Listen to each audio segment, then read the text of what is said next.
So this is going to be chapter 9, resistance training. This is also going to be chapter 13 of your regular NASM textbook. So this is where we are going to slightly dive into the idea of phases today. However, we're mostly going to spend our time talking about the levels still. We'll get into phases tomorrow in my favorite day of this whole course, which is Big Chart Day. And Big Chart Day is where we really kind of power everything out and knock out like the final pieces of like program design, right? Where we really kind of dive in and it's like, okay, let's get into sets and reps and intensities and things like that. That's not really what we're covering today. Today, when it comes to resistance training, we're just going to talk about how to design a resistance training program. So like all of the stuff for those specific like body parts. We will get into like the ideas of circuit training and supersets and drop sets, different training techniques, as well as, sort of how to put those body parts together. So resistance training when it comes to youth. A lot of times there's a lot of like kind of myths associated with this. A lot of times people think that like resistance training for youth is controversial or it can be dangerous and that there might be consequences. Totally, here's the thing. That could be true. I'm gonna take a slightly sort of juxtaposed position on this and sort of highlight. It could be true that resistance training is dangerous for youths. It has nothing to do with the fact that they are youths. Resistance training for anyone can generally be a dangerous thing in general, right? It's a place that's loud where people are dropping weights around. Anyone can get injured, right? But you take all of that worry away when you know what you're doing. like if you're a trainer who's with a client, it's no more dangerous to train somebody who's 100 years old than it is to train somebody who's 13. And then everything in between as well. It's all the same because we know what is safe. We're not going to do the things that are unsafe.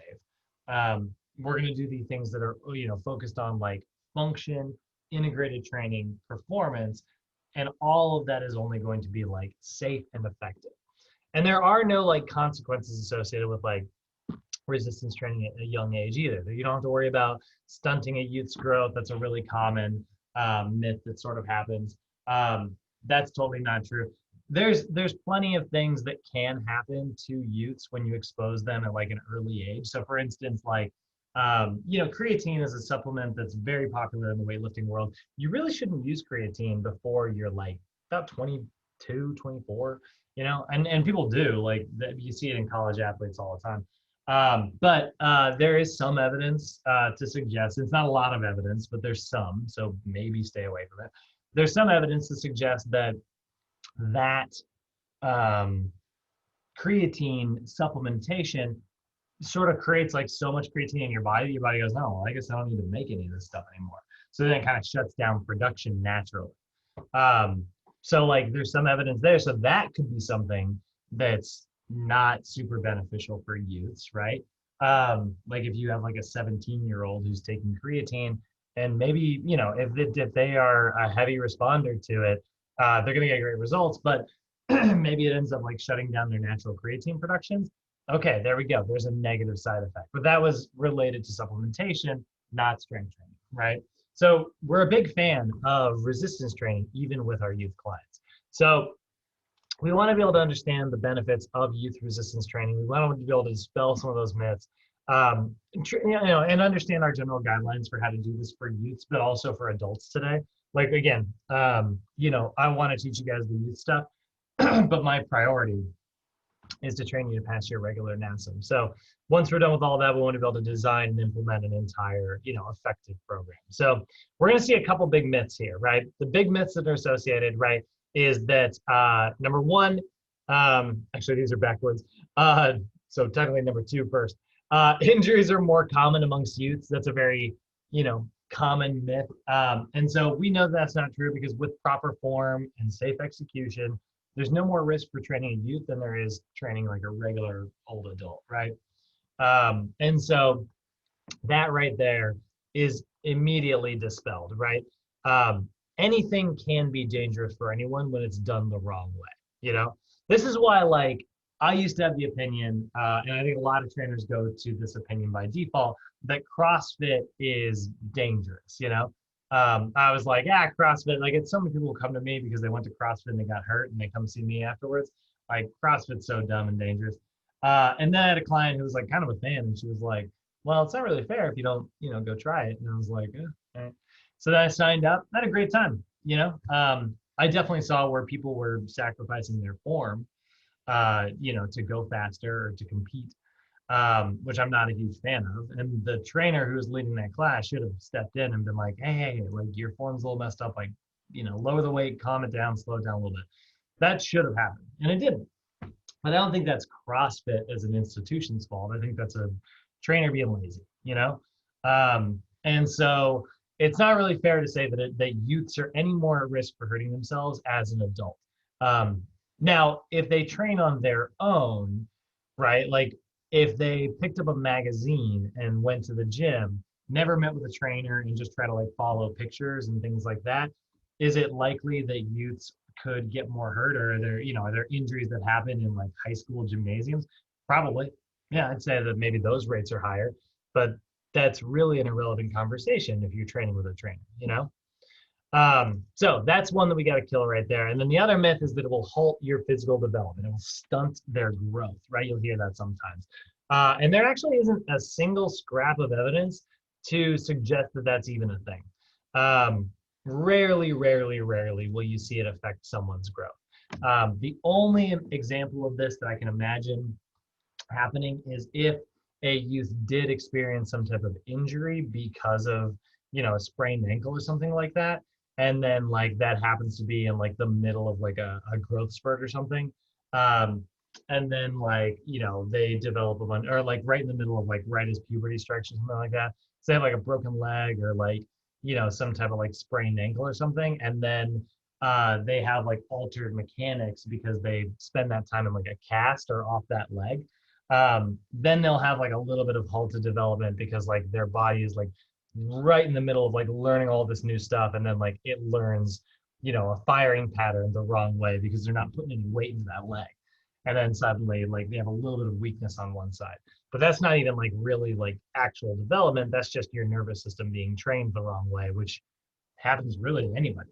So again, like that's the best extent that I can even see stunting growth like occur. Like best case example, so that's now that we've kind of dispelled or we've talked about that briefly. Let's go ahead and look at the opposite. Let's look at the flip side of the coin. Even let's say like even if there are those little tiny itty bitty chances of drawback, right? Let's look at some of the benefits associated with resistance training. We know that it improves motor skills, it can improve body composition, bone mineral density, which is hugely important. That bone mineral density is so good for our youths because like that early exposure to resistance training, we know that weight-bearing exercise particularly creates the most like little microscopic fractures in our skeletal system, which is just so very good at like enhancing our mineral density. Meanwhile, you're in the middle of like a growth phase. When you're a youth, your osteoblasts are super active, right? Your bone makers, your bone builders are way more active as a youth and than they are as like an adult. And so when you expose it to like that early, high intensity activity and weight bearing exercise, and it does create those little microfractures, it triggers your body to create massive amounts of bone density. And so we know that that's highly associated with weight bearing exercise, which is any exercise that works directly against gravity. Lifting weights, going for a run, things like that are good examples. Resistance bands, swimming, cycling, things like that, those are not really weight bearing because they're not really working against gravity. I like all of those things. And they're really great for the heart and they're really good for other things. But if you are going for bone density in particular, just remember guys, like the weights is key. And then like anything like running would be a good example.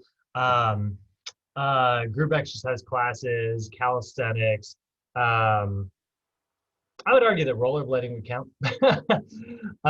Anything that's like kind of against gravity, biking and things like that, that's against like a resistance. So there hasn't been quite as much evidence shown that that is as good for bone density. Or you can do like the power plate. Man, if you guys ever see those, power plate's amazing. It's like this little um, vibrating platform that you do like squats on and stuff. And it just, you literally sit on it like that and it just vibrates like crazy. And so it's like, and it just, you're just beating up your skeleton system. This stuff's been shown to be amazing. And this is weird. I'm not going to put too much stock on this. Do not take what I'm about to say as like a fact. But one kind of cool thing about the power plate, they were looking at like lymphoma specific cancer, and like what type of effects the power plate has on it. And because of the vibrations, they theorized that like it would create more draining in your lymphatic system because it would just move fluids around by like rattling anything that got stuck in there. And they kind of saw some really interesting like results. They saw some like interesting benefits to that particular type of cancer. And I was like, that's insane. Read about it. It's, you can literally just lymphoma power plate. It'll pop right up. There's like one study where they looked at it, which is very small, right? That's such a small amount of evidence, but still cool, They did the same thing. Sorry, I don't want to totally sidetrack here, but they did the same thing with trampoline classes as well. They found this really weird evidence to suggest that like it is really good for particularly cancer. Trampoline group exercise, where you see these classes where people look at this. It's so funny looking, but like the idea is just that creates so much like draining throughout your lymphatic system. And it's kind of silly looking. But it's intense cardio, and that up and down like gravity, it's great for bone density. And like I said, they saw some interesting benefits there. So kind of cool. There's always some weird fun stuff out there like that. Oops. Anyway, so weight-bearing exercises, great for increasing that bone density. We also see that it promotes like a healthy psychosocial well-being. So generally exercise is associated with like developing your body, which gives you confidence. And a lot of times exercise is performed in some type of group setting. I mean, even if it's just you going to the gym, working with like a trainer and then going home, that's still a little bit of like social aspect there. And then the confidence that you gain, from just being healthier and fitter often leads to like more psychological well-being as well. And so we do know that like there's some healthy benefits there associated with like early exposure to exercise. Obviously, it's going to lower your risk for cardiovascular exercise. And like I said, you are going to develop a resistance to certain types of injuries.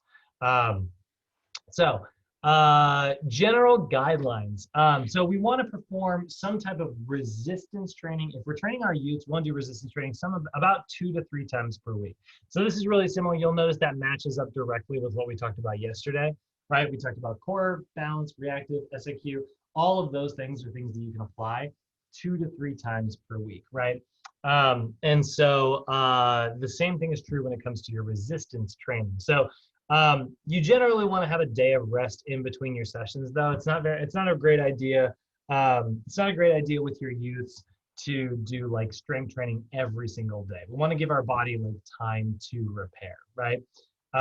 And so a lot of times another thing we want to do with our youths, because we are primarily focusing on like aerobic metabolism and things like that, you're going to do a lot of combined upper body, lower body, and core exercises all in one big routine. So typically we're focusing a lot on total body routines 2 or 3 times per week versus like chest day, leg day, back day, things like that, which is really much more of like a bodybuilding hypertrophy style, which again just isn't very effective for youth. So we are focusing more on total body routines. That being said, really quickly, there is a lot more research being done on just total body routines, and I think we're finding that like I don't know. I think we're really gonna kill the bro split in the next 5 years. the more Brad Schoenfeld does more research, the more every day I find that like the idea of doing um, like traditional chest day, leg day, back day, shoulder day, arm day, ab day, whatever, like that whole split is just being eliminated. He's a big fan of like, you know, at least 2 times a week, generally 3 times a week, and generally like full body routines. Um, and I'm a big fan of him. So, I've uh, also, oh yeah, I've also yeah. heard that compound exercises are really good for hypertrophy too. Oh yeah, yeah, we're finding that more and more too. I don't think it's necessarily like a time under tension thing. I think it's just a big hormonal response. We know that like compound exercises make all of the good stuff, you know? But yeah, that's huge, man. Squats, deadlifts. This is like you get the big five, right? Squats, deadlifts, bench press, um, pull-ups, and then I'd say like military press, although sometimes that'll be swapped for like bent over row. Those are your big five, and you want to have that. Those are like the staples of all your routines, you know. um, like generally, if I'm putting together just a general strength routine, if I was being really simple about it, I would do like, you know, I'd do a bar. I'd always have a barbell squat variation in there, some type of deadlift variation. I do like having bent over. I actually really like having bent over rows and pull ups, because I think there's a kind of a distinct difference between this and this. You know, this is very much your upper back. And me, I'm one of the weirdos who kind of thinks that the lats is sort of their own separate group of muscles. I know it's kind of your upper back as well, but it does all this other stuff. So like me personally, I kind of think that it's its own thing. It's on like a little island. Um, and then you have like your chest and shoulders, you know, and those are just great. So yeah, all compound lifts, they're the best. um, always when when we're working with our youths, right, like I said, combine. We like upper body, we like lower body, we like having a lot of core for our youths too, right? Because again, it's about establishing healthy habits that go into adulthood, and a strong core is so important. And then when it comes to our warm up, we want to do a lot of corrective and functional flexibility. We've talked about this before, but because youths don't have like a lot of strength, reciprocal inhibition just isn't our favorite form of stretching. So we really like to kind of just go like from corrective right into functional flexibility, rather than taking a pit stop in the active land. Although again, don't forget, as regular program design, always do your active stretches as well. Um, so when it comes to resistance training, you always want to choose exercises that are appropriate for your client, right? So here's the thing: when we talk about like being appropriate here, hold on one second. Yeah, when we talk about like appropriate forms, what we mean is this is another one of the progressions you want to have memorized. So Nicholas, this is your first time seeing this. Yesterday we had that balance progression, right? We moved from the floor onto a balance beam, onto a half foam roller, onto an RX pad, onto a Dynadisc, right? That's step 1 through 5. So we have another progression as well with lower body and upper body. And what that is you're going to go through all the stable versions first before going into unstable versions. So if you're looking at a lower body progression, let's say you're doing some type of squat motion, right? We'll keep this really simple right now. So you might do some, actually, you know what? Yeah, no, this is fine. So we'll do like, you know, prisoner squats, right?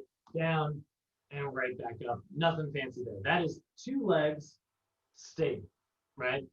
Then, if I want to make that more challenging, I might go into a staggered stance exercise, like something like a static lunge, right? And so I would go here, I would go straight down, and then rather than switching legs, right, I'm going to maintain my balance by simply keeping my feet in place.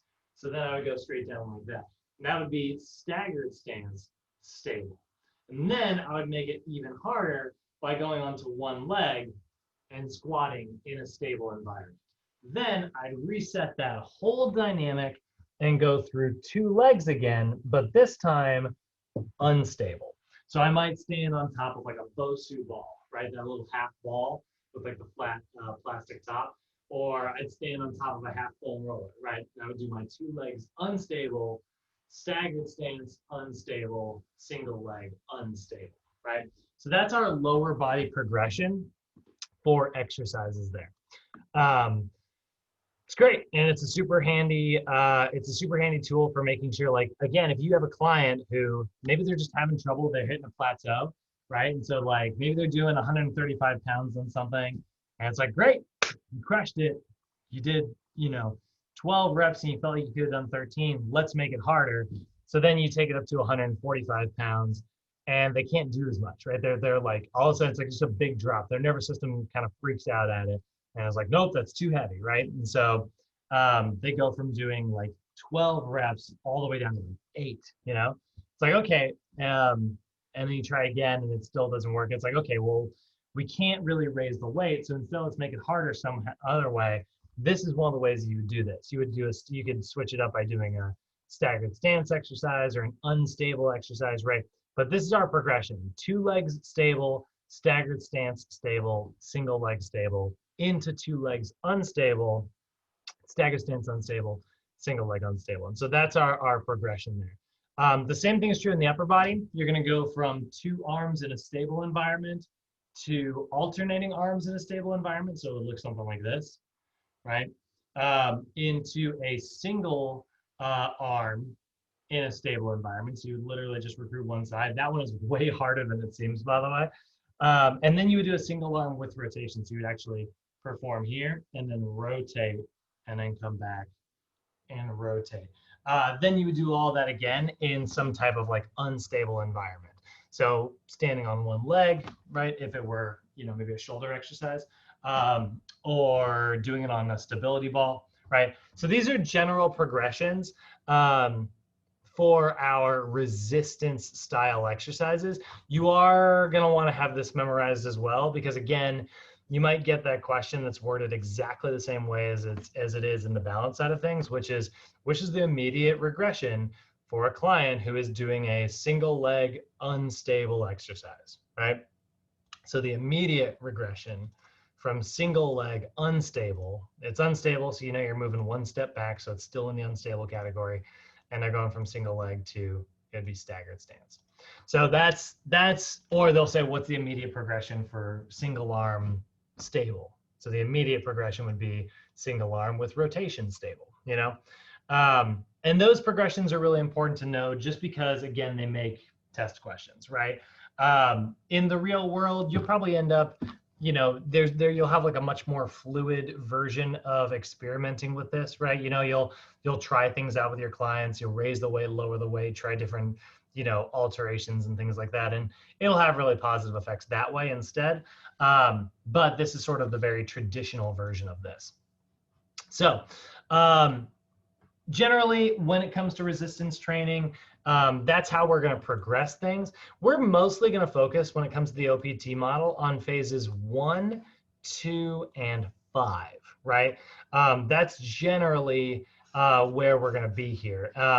Because a lot of youths, like, what they care mostly about is, again, building up stabilization. I mean, they probably don't care much about stabilization, but we definitely do. We liked phase 2 because that's still very much like, actually, hold on, I'm just going to pull up the OPT model.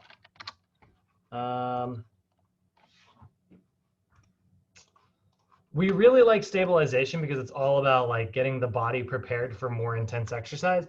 And when it comes to youths, hypertrophy and max strength are very much anaerobic energy system phases, right? Like, both of these very much focus on like super high intensity, long duration rest, which youths just don't have a super great capacity for. So we can develop strength, but we're going to spend our time in the strength endurance phase, which is the high repetition version of strength training. Maybe we can tap a little bit into hypertrophy, but for the most part, we're going to spend most of our time down here. Like teenagers, they can tap into hypertrophy, right? And then we get the power phase, and that kind of seems a little counterintuitive, because the power phase is very much anaerobic in how we train for it when we're training adults. But with youths, we don't do it in that very anaerobic style. We're not really working on the power. We really are just kind of working on the rate of force production. And so it's really just more about like power exercises by themselves without a maximum strength movement that goes with it. And that's a little more for Robert and Irene. I know we've kind of talked about like what max strength movements are. So But when we're doing like power, we're doing a lot of like explosive, and we're probably doing it for high repetitions to target that aerobic energy system rather than anaerobic. So you can actually see that correspond right here, right? You're going to see we're probably going to spend most of our time doing 1 to 3 sets rather than like 4 to 6 sets or even higher, right? Because again, we are doing our repetitions somewhere between 6 and 15 reps, right? Which is a pretty high repetition range. So that becomes a very aerobic thing. So if we're doing that 6 reps and we're in strength endurance, for instance, that's going to be 12 reps minimum, right? Because we take it somewhere between like 8 and 12 traditionally. With youths, we're dropping it down just a little bit, but like 6 to 12, right? I'm sorry, no. 6 to 15. So that would be taking it anywhere from like 12 to 24 reps because you end up doing that superset technique. You'll see what I mean in just a second. So that's generally what we're focusing on. In terms of our resistance training, everything's on the table here. Dumbbells, barbells, plates, machines, all of those are really good. Those are your traditional resistance training exercises. These are all weight bearing, even the machines. But then we have like all of our fun alternative versions, which are things like tubing, those are your resistance bands, medicine balls, battle ropes, sandbags, which are a freaking blast. Calisthenics, bodyweight exercises. Those are getting so popular in the last couple of years, so that's really fun. And the nice thing about all those is like they're easy to transport. You can do them in small groups, which again is generally how you're going to spend a lot of time training if you do youth training. A lot of times it will be like after school programs and sports and fun things like that. And so the nice thing about like resistance bands is you can throw 20 of them into a duffel bag. Medicine balls, you can roll them out of your car. You bring one battle rope over your shoulder. Sandbags are a pain in the butt to transport. That one sucks. And then body weight, that's literally no equipment. But it's a pretty simple, easy to transport like system there, So if we're looking at the OPT model, right? Again, we want to understand our progression and our regression, right? And that's what we're talking about here. 2 legs stable, staggered stance stable, single leg stable into all the unstable versions, right? Or 2 arms, alternating arms, single arm with rotation, and then the whole thing again, but unstable. So that's how we want to know how to progress things in general. But again, we have our different adaptations associated with each of the individual levels of the OPT model, right? We have our stabilization level, where we are focusing on stability and neuromuscular efficiency. We're building our foundation, right? I want to teach you how to move in horizontal adduction, right? I want to teach you how to perform shoulder flexion and abduction, right? I want to teach you how to do like proper scaption and scapular control. It's all about stability. And that's our main adaptation here. It's your foundation for how to move. We don't want to see somebody get used to doing those chest presses like this, or like this, right? We want to get rid of all those bad habits from the get-go. So that's your foundation. Then we move into the strength level where it's like, all right, now you know how to move. Let's teach you how to move heavy, like now you know how to do a great chest press. Let's throw some freaking weight on there, and that's where the strength level comes in. And we've got 3 different types of strength. We've got endurance style strength, which is still relatively high repetition. We've got hypertrophy, which is just basically massive amounts of volume to create as much inflammation as possible. So your body goes, oh God, I just need more tissue, and just blows up. And then we have max strength, which is all about training your nervous system to deal with maximal loads, right? This is the true, like phase 4 is the true strength phase, right? That's the one where it literally is all about like maximal strength. Strength endurance is almost like an extension of phase 1. It's almost like phase 1.5 sometimes is how I like to think about it. Hypertrophy and max strength are really the 2 that are actually strength-based, particularly phase 4. And then we get the power phase, which is like, all right, now you know how to lift heavy weight. Now let's teach you how to lift that heavy weight explosively. Let's teach you how to do it for like a very explosive, much more intense manner, right? So stabilization exercises, like I said, these are your starting point, right? And stabilization exercises are exercises that are performed in an unstable environment, but they look just like any other exercise, right? So instead of just like doing a traditional shoulder press, right? We've all probably, we've all done a shoulder press, dumbbells in hand, you push and bring it back, right? Nothing fancy there, right? But in the stabilization phase, we want you to learn how to do this motion right here. And I want your nervous system to learn how to do it under a million different circumstances. So what we do is instead of doing a shoulder press, we do a single leg shoulder press. And this little bit of instability here teaches you how to shoulder press from this position and this position and that position. And it teaches you how to get back to neutral. It teaches you how to recruit your core while you're doing that shoulder press. Then if I ever decide to make it heavier, your body's going to know exactly how it's supposed to move. And if it ever does lose its balance for just a second, you'll know exactly how to recruit to do it properly, right? And that's what we're looking for here. So Nicholas, and anybody watching at home who's new to this, until now, when we've been talking about our exercises, right, it was named core stabilization, right? And then we had like core strength and core power. Then we have balance exercises, which are balance stabilization, or I'm sorry, yeah, balance stabilization, balance strength, balance power, right? And then we had reactive stabilization, reactive strength, reactive power, right? Each of those exercises were named after the phases, or after the levels. In the resistance section, this is where I'm going to put it in quotations because it's not official. It's not going to be labeled like this in your book, but you're going to choose resistance stabilization exercises. And the word resistance can be swapped out for any of these types of movements: total body stabilization exercises, chest, back, shoulders, biceps, triceps, and legs. Okay, those are our main key body parts. So when I talk about like the meat of your workout, right, this is the main stuff that you're working. When you're trying to train the whole body, these are your body parts. So think of it as body part stabilization exercises. Then you're going to have the exact same concept, but total body strength, chest strength, back strength, shoulder strength, biceps, triceps, legs. And then in power, it's the exact same thing. The only difference is we take biceps and triceps out because we don't do biceps and triceps for power. Not that you can't train them in a power phase, you do them in a max strength style. Actually, Robert, that was something I think you asked one time, or something similar to that.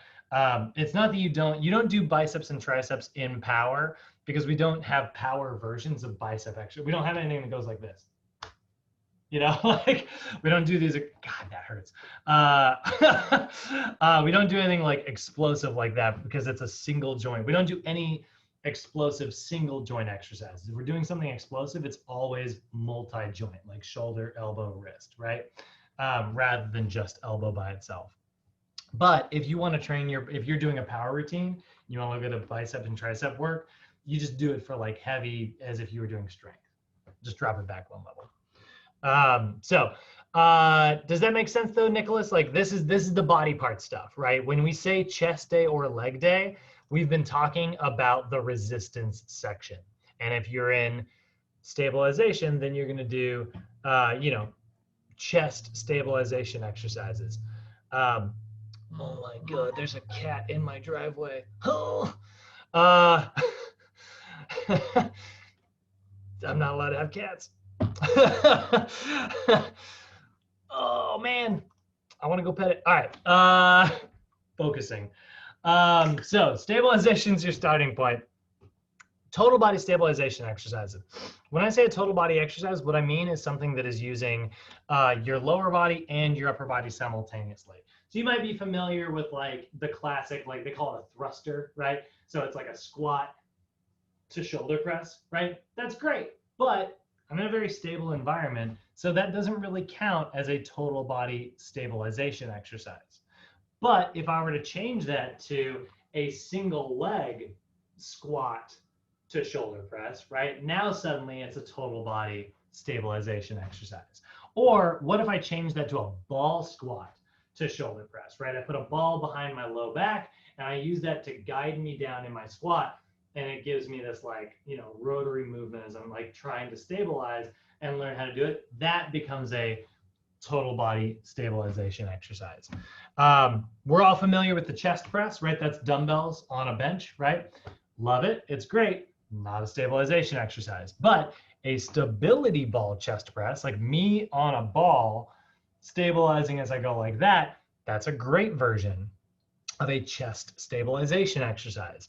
Same concept with my upper back, right? A bent over row, right? Very much a strength upper back exercise. But if I had my chest on a stability ball and I did a stability ball row, that's a back stabilization exercise, right? So they're all the versions of unstable versions of your exercises. By the way, you guys can find a list of all of these in your textbook.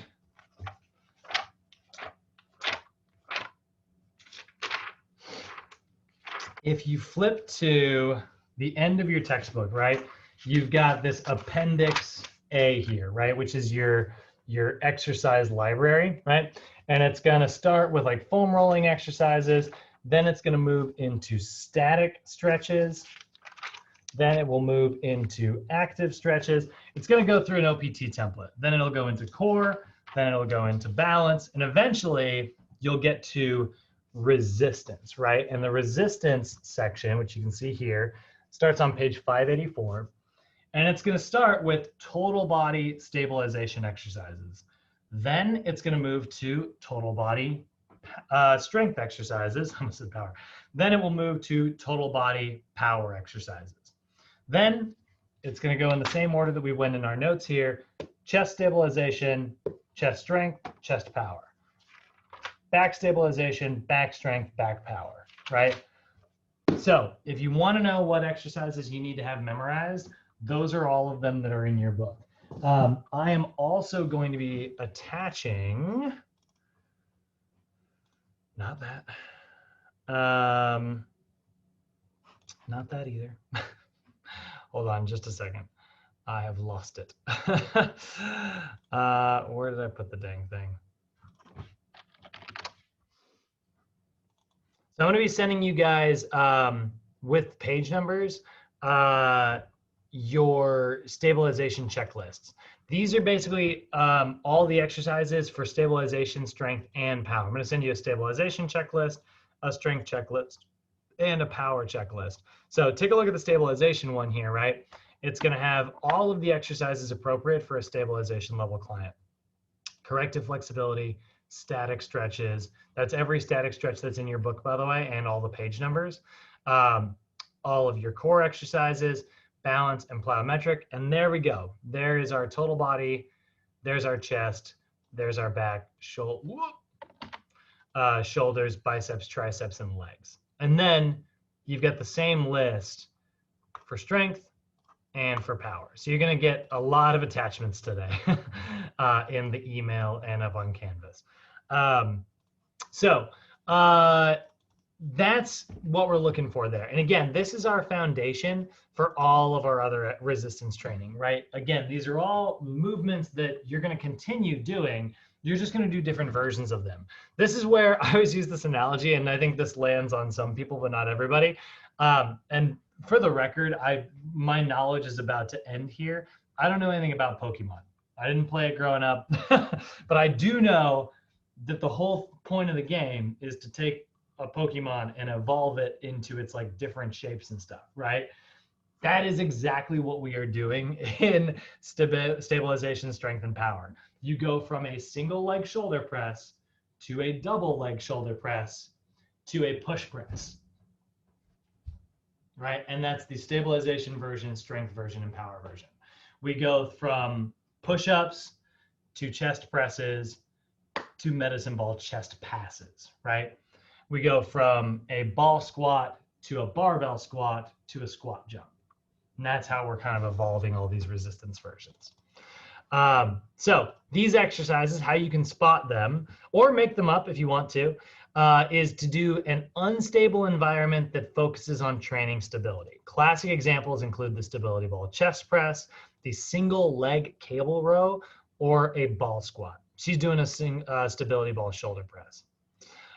Then once we know how to move properly, let's build on that foundation with strength. We're going to do resistance, so body part, total body, chest, back, shoulders, legs, biceps, triceps, strength exercises. And the primary goal of the strength level, guess what? It's to improve your strength, right? It's literally all about prime mover strength, particularly. So we're looking much more like here, we were really working on, you know, developing some strength. Like you're going to get strong thanks to stabilization, but you're also working on all those little micro muscles that have to stabilize your body. You know, your rotator cuff that has to hold you in place, your core, all those little micro muscles that have to contract to keep you in posture.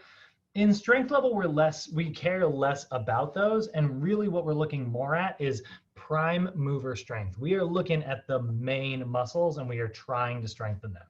You want your chest? Bench press. You want your upper back? Seated row. You want your legs? Barbell squat, right? Big muscles, lots of resistance.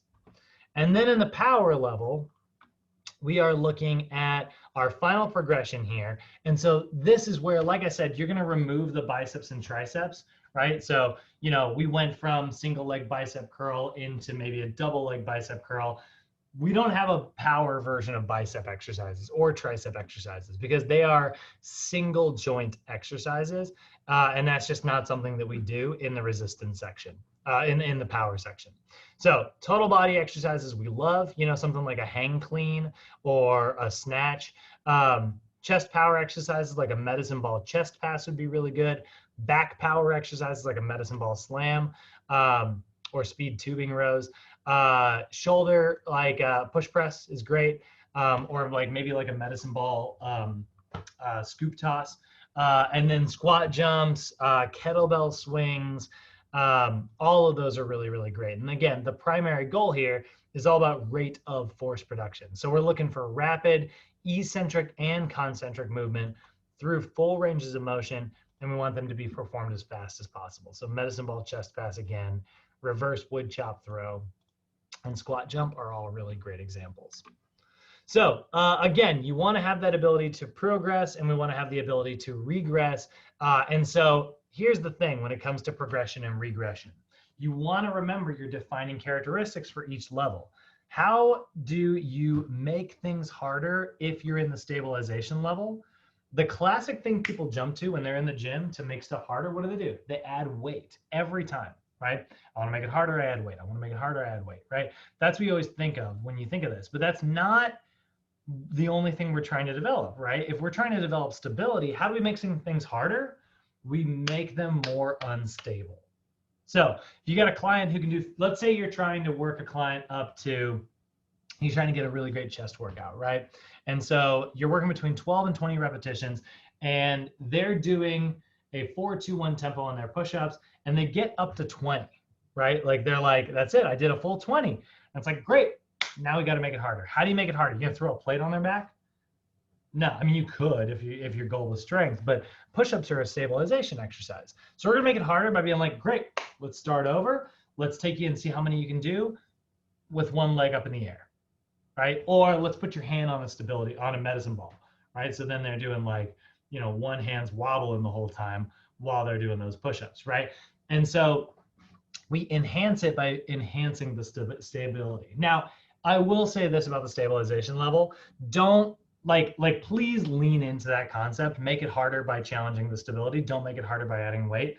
But don't go too far. Like if you as the trainer picked a weight that's like way too light for your client, and then you're like, all right, well, let's, you know, make it really unstable. And then you have them stand on a medicine ball and you throw rocks at them and they have to close their eyes and balance a cup of water on their head. All right, like at that point, make it heavier, you know, like don't be stubborn. But generally we make things harder in the stabilization level by enhancing the stability. Now in the strength level, add weight, right?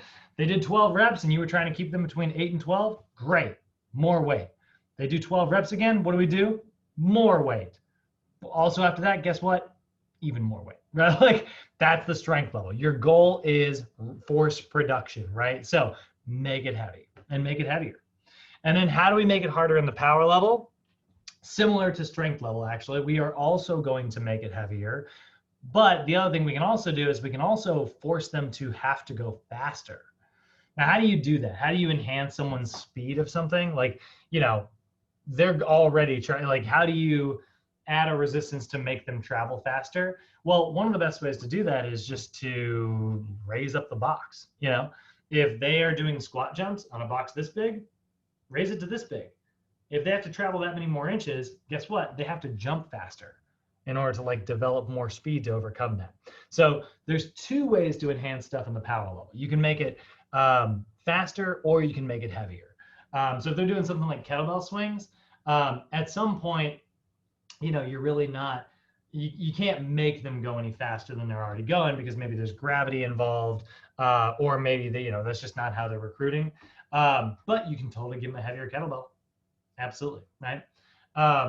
Generally, when you're choosing your resistance for like the strength for the power level, you're going to do 30 to 45% of their 1 rep max, or up to 10% of their body weight.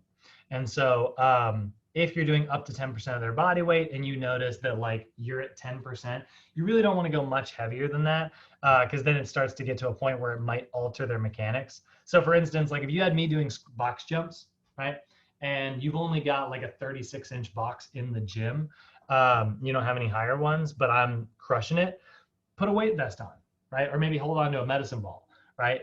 I weigh about 175 pounds. So start with like a 5-pound ball, move it up to a 10-pound ball, move to a 15-pound ball.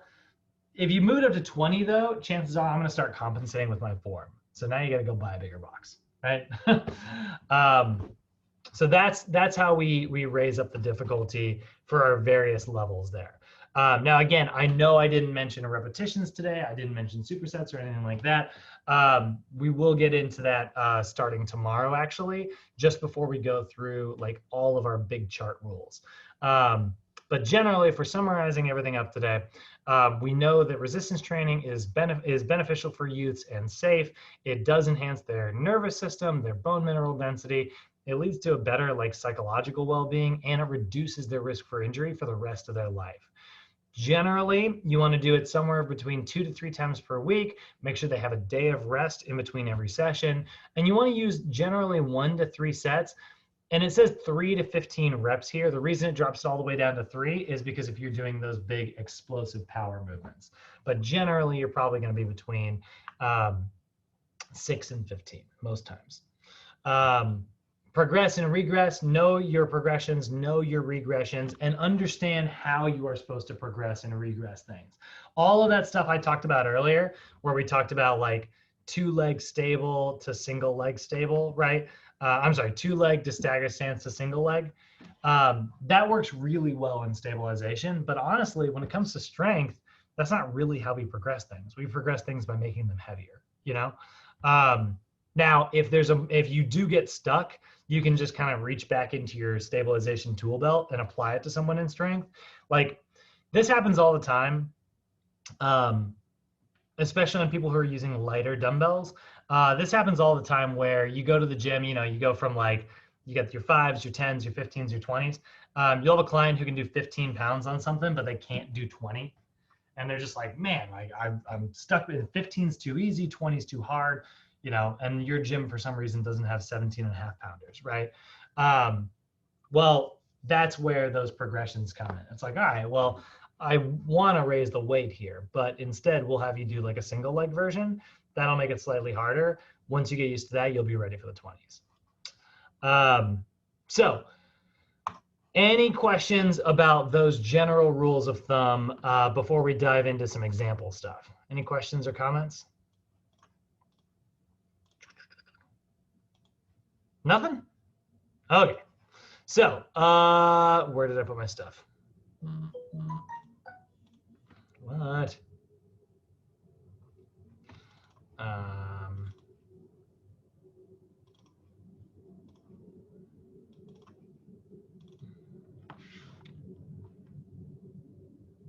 There it is. All right. Let's build us a stabilization, a strength, and a power routine. So really quickly, remember, resistance training is not only going to be,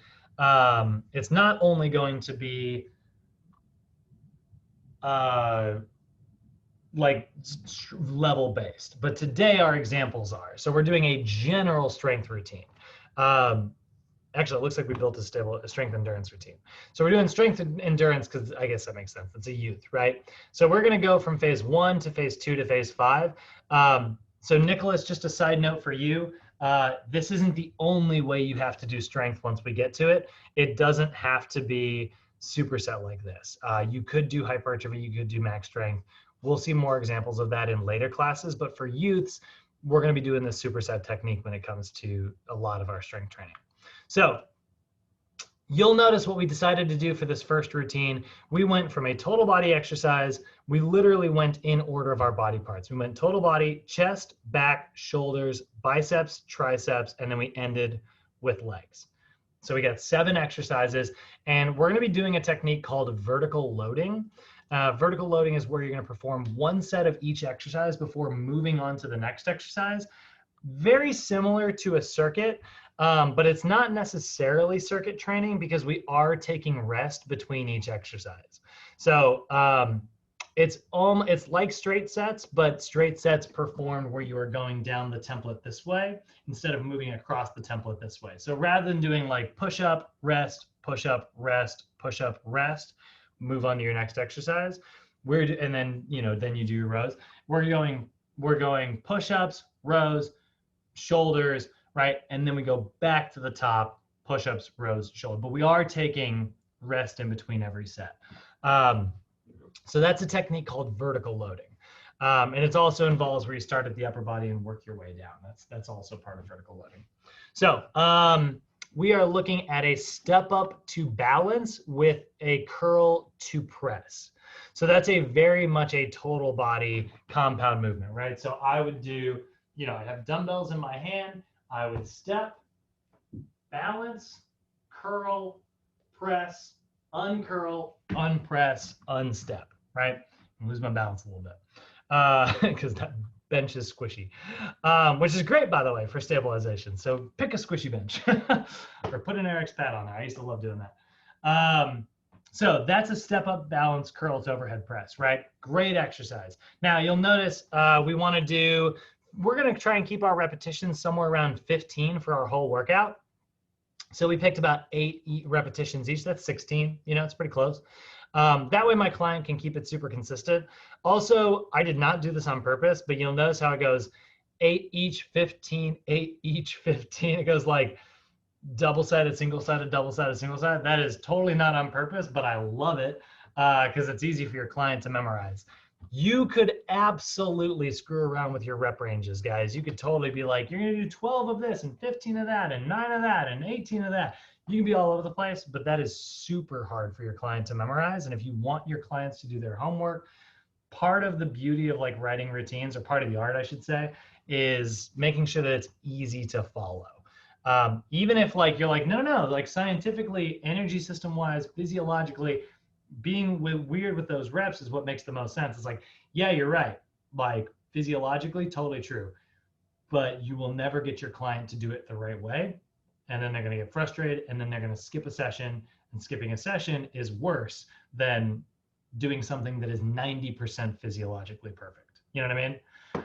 You got to account for human error sometimes when you're writing routines. So if our client is in stabilization, we're going to start with a step-up curl to overhead press. Now, push-ups are surprisingly a stabilization exercise. I know it seems very stable because you're on the floor, right? There's not a lot of movement there, but you can modify it by going up on one leg, by getting your hand on a ball, right? There's a lot of stabilization style modifications we can make. Then we have a single leg bent over row. And so that's going to be a row, in a position like this. Your client's going to take their leg back. Bends in the way. They're going to take themselves back into a hinge like this and a row just like that. That's a really good one. Ball combo number 1. This is kind of an interesting one. This is one of my all-time favorite shoulder exercises. She's doing it with body weight here, which is a great way to start, by the way, because you want to learn how to do it properly. But this is a super, super, super awesome shoulder exercise. She's getting every part of her scapula and she's creating stability. I know that like lateral raises are popular or front raises, right? I know people love those things. I like them too, but this is, in my opinion, the king of shoulder exercises. So huge fan of that one. And that you'll notice says 15, that's 15 total. So they would probably do 5 in each direction. These are sometimes also referred to as YTAs. You'll see that sometimes out there instead. Single leg hammer curl, couldn't be simpler, right? Stand on one leg, bicep curl. Hammer curl because it looks like a hammer. You're in a neutral position. Stability ball tricep extension. So these are your skull crushers, right? So you're gonna get on that stability ball, dumbbells up, and you're just gonna bend. No, she's doing a great. This looks fantastic. She's got a nice 90-degree angle here. Her hips are up, right? She's not sagging down here, which is hugely important. So she's getting a little bit of glute work in there, a little bit of core work in there. And she's isolating her shoulders and just working, okay, great. Just, oh my God, working straight on the triceps there, right? So those are skull crushers. That's awesome. One of my favorite exercises. And again, it's on a stability ball, so it's an unstable version. And then we did a single leg squat touchdown, which could easily be a balance strength exercise, but in the resistance section, it is considered a leg stabilization exercise. So really great one there. Huge fan of that one as well. So there we go. They're going to do 3 sets. So they do their first exercise, and all of this is performed because we're in the stabilization level. All of this is performed at a 4-2-1 tempo, meaning everything is nice and slow. Because again, the whole point of stabilization is to teach our brains how to do these movements. So you are having 7 seconds under tension. That's 7 seconds every rep for your brain to learn how to move the way it's designed to move, right? So they do their first one, they rest 30 seconds. They do their second one, they rest 30 seconds. Third one, fourth one, fifth one, sixth one. When they get to their 7th one, we give them 90 seconds of rest, go get some water, come back, and then we start the whole thing again. Just for the sake of it, I don't normally do this, but let's just assume how long this resistance section is going to take us. That is a total of 16 times 4 plus 45. That's 109 repetitions total times 7 seconds. That's 763 seconds under tension for our whole, wait, hold on. 16 times 4 plus 45 times 3 times 7. There we go. Sorry, 2,289 seconds under tension. Divided by 60, that's 38 minutes of working out, right? We throw in all of our rest period. That's probably going to take us to about 50 minutes total. 5-minute warm up, 5-minute cool down. There you go. That's your whole resistance routine. So that is sort of what we're looking at. I will say, you don't pay too much attention to the 4-2-1 tempo on your total body movements. That's a common mistake that people try to make like when they first get into this stuff. So if you're doing that step up balance curl to overhead press, you don't want to do the 1, 1, 1, and then like 1, 2, 3, 4, 1, 2, 1, 2, 3, 4, 1, 2. 1, 2, 3, 4. You know, like that's going to be, you know, your whole session. So don't worry about that. By the way, you don't actually have to do that math when you're trying to figure this out. That thing that I just did, don't worry about doing that. I just wanted to highlight for you guys. If this looks like it's a super long workout, I just wanted to show you. So Ethan, our example client here, he's going to move forward a month. He finished his routine. He got a little bit stronger. He developed his nervous system. Bada bing, bada boom. Let's move him into the strength endurance phase. Now, you'll notice I removed the biceps and triceps from this routine only for the purpose of like our time. We just don't want our client, we just don't have time for it in this routine. So we kept it to chest, back, shoulders, and legs, right? So it's another total body routine that he could do maybe 3 times per week, but we took out the biceps, triceps, and we took out the total body exercise because total body is very difficult to pair up properly in strength endurance. So Nicholas, one thing we are gonna, and everybody else, one thing that we are going to learn tomorrow, the strength endurance phase is unique because it requires you to use a superset technique. And a superset technique is 2 exercises back to back with little to no rest in between. And then the other rule in strength endurance, aside from the superset technique, is that you are also going to choose a strength exercise followed by a stabilization exercise for the same body part.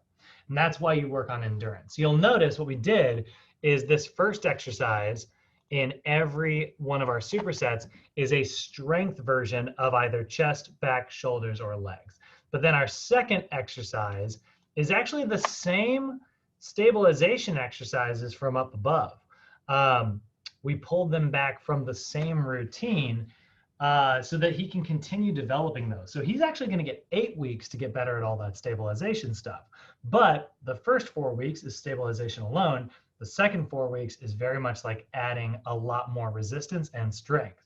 So now, like, if he thought that like those slow 4-2-1 push-ups were hard before, well, now he's got to do a chest press before he does them. That's gonna be harder, right? Because there's gonna be no rest. So we're gonna go from a floor dumbbell chest press, so floor press, right here. This is a strength chest exercise rather than a stabilization chest exercise. And this guy's gonna talk it to death. So there we go. Oh my God, nope. Just do it. Just do it. So there it is, right? That's the entire chest strength exercise. Now, when he's done with that, immediately he's going to flip over onto his chest and do push-ups at a 4-2-1 tempo. So we do 8 repetitions of the chest press, no rest, 8 repetitions of the push-ups at a 4-2-1 tempo. Then we get to rest. And then we're doing straight sets. So he goes right back to the beginning. He's going to do 3 sets of that, get the chest all burnt out and done, and then he's going to move on and get into the upper back. So we're going to do a strength exercise first for the upper back, which is going to be the classic bent over row right there. Okay, then we're going to pair that up just like before with that single leg bent over row. So he's going to continue. He's going to lighten the weight up a little bit, but he's going to do it on one leg here.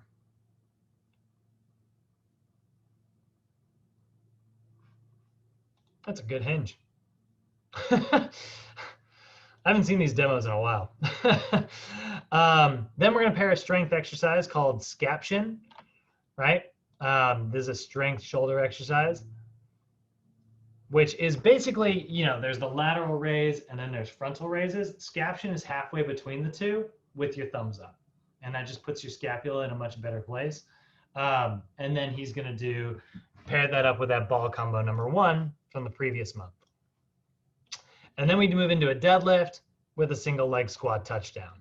I know that doesn't sound like they're the same exercises, but honestly, if you look at the biomechanics, here's a deadlift, right?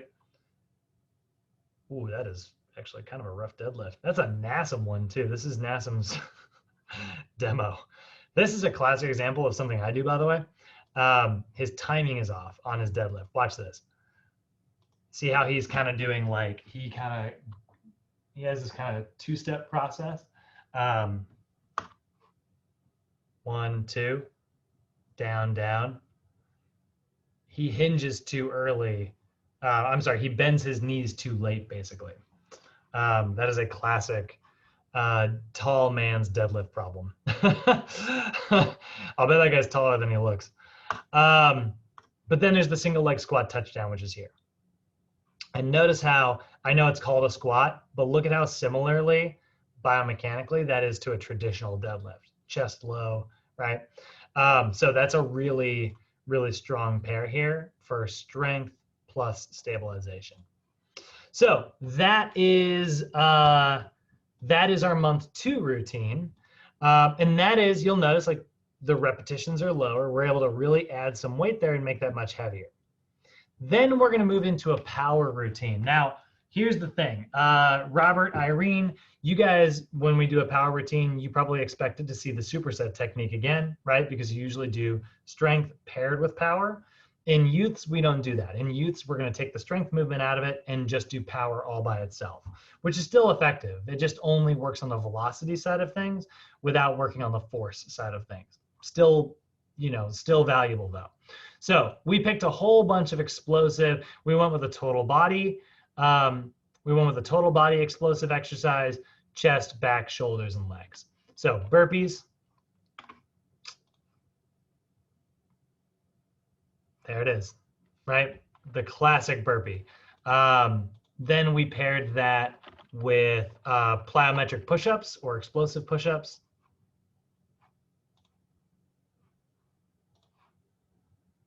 Okay, that's a regular push-up.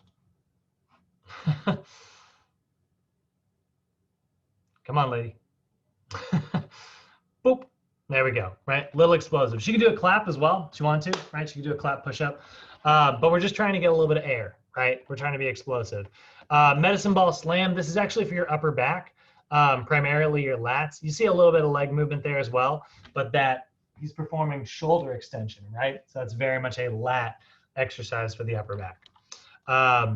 Then we have the push press, which is my all-time favorite explosive shoulder exercise, where basically you do a little dip with your knees and then pop it straight up. And so you actually get to use a little bit of momentum from your legs to help your shoulders and really heft that weight and be very explosive. And we pair it up finally with a box jump. Now, because this is being performed as a circuit and it's being pretty explosive, and because it is pretty intense, we're going to give them 2 minutes of rest at the end, right? So all of this is performed as fast as possible in terms of their tempo. They're going to do 10 repetitions each. They get to the end, rest 2 minutes, and go back to the top. Not the longest resistance section in the world here, but when you pair that up with like a full movement prep, and chances are if you're in power, you're doing a whole bunch of SAQ stuff beforehand, this is a pretty darn good routine. And those are our examples. So I do want to do one little thing really quick. So let's do something a little weird that I didn't do in previous classes. But let's just go all the way back to our examples here and just show you how easy it is to kind of throw all these together in an actual routine. Did I close the other one? Yes, dummy. So Brad, in that power phase, you would do one set of each for those exercises, get 2 minute rest, and then do it another set, and then wow, that's intense. Yeah, it's another circuit. Oh, totally, right. And I wouldn't, if that was an adult, let's say it's an adult and I wasn't doing strength still, like let's say I still only do the power side of things and I'm training like an adult, I would totally do straight sets. You know what I mean? Because that way they would get way more intensity out of the exercise. So I'd give them 2 minutes of rest after literally each exercise instead. Just because like, they're an adult, so they have more of an anaerobic capacity, and I'd want to keep their intensity really high. So like, I'd be like, come on, burpee as fast as you can, and I want to see the highest jump. I don't want you to do a burpee like this. I want you to fly, but kids don't really have that capacity, so we're really just doing this power stuff in an aerobic capacity. So a little bit different. Okay. Yeah, just a little modification there. Okay, so watch this. If we were trying to build a blank, if we look at a blank OPT template here, and we take our example client here, and we're going to pull out a little piece of every one of his routines, right? So let's say we're going to steal his warm up here.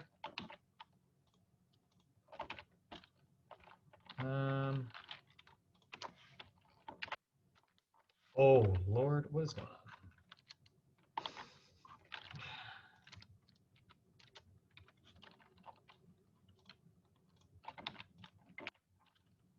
And then we'll also steal his cooldown.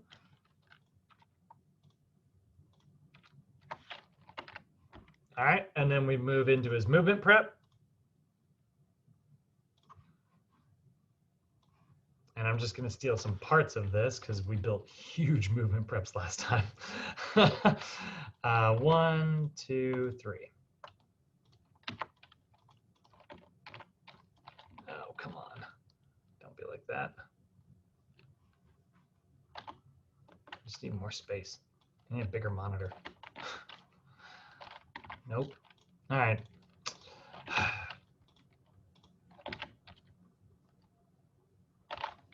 It's gonna drive me insane.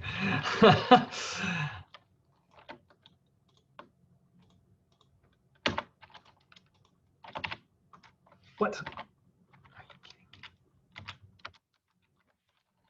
Riveting stuff watching me struggle with Microsoft Word, I'm sure.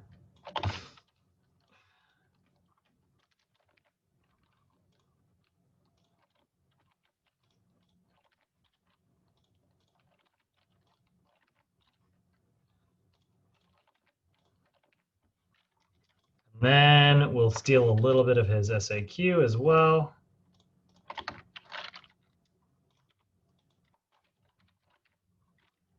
And finally, we'll take that resistance section that we built today.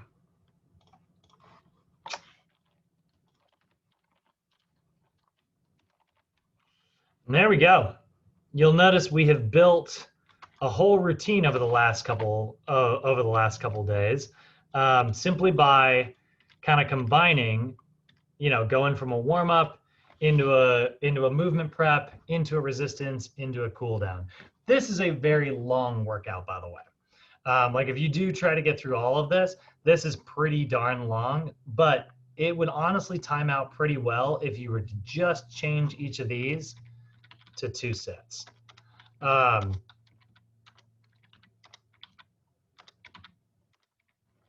So that would actually work pretty darn well. That would give you just enough time to kind of get through all of this.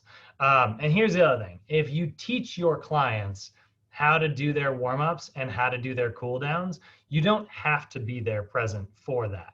I personally really like cooling down with my clients, but I like teaching my clients their warm-up so they can do it on their own. And then they're going to be doing this as homework, right? Like they're probably going to train with me, let's say Tuesdays and Thursdays, but I want them to do this workout again on Saturdays. And because this is a total body routine, this is actually all you need in the beginning. It doesn't have to be a big fancy routine where you have like 5 OPT templates to do throughout the whole day of the week. This could literally be your Monday, your Wednesday, and your Friday, especially for a beginner client that you're trying to teach some of these key movements, right? So this is this is a stabilization routine, by the way. We could do the same thing with strength. We could do the same thing with power. But that is what a full sort of OPT template looks like, right? This was this was last Thursday? No, this was Wednesday, Thursday. No, yeah. No, this was Thursday. This was yesterday. And then here we are today, right? And we've kind of built it slowly over time. Do you guys have any questions about like some of this resistance stuff? How to do any of this? Feeling pretty good, everybody? Well, heck, guys, that's it. That is, we officially know all the parts of our OPT. The only thing we got to look at now over the next over tomorrow is we are going to look at all of the individual phases. So we're going to spend another day on resistance, and then we're going to look at our reps, sets, tempos, and intensities tomorrow. So we are going to look at all those rules, like how many reps are we supposed to choose? That's also where we'll kind of step away from the youth stuff, where we really will kind of be looking just at the general clients, right? So here's all of our acute variables for all 5 phases. You'll see basically all of those laid out. Because until now, we haven't really spent a lot of time looking at sets and reps and things, but we will be getting into that tomorrow. So I'm gonna let you guys out of here. That's all I got for you. Where's my button? You guys all have a good day. Yeah, you too. All right, All see you right, later, have a guys. good one. Have a good one.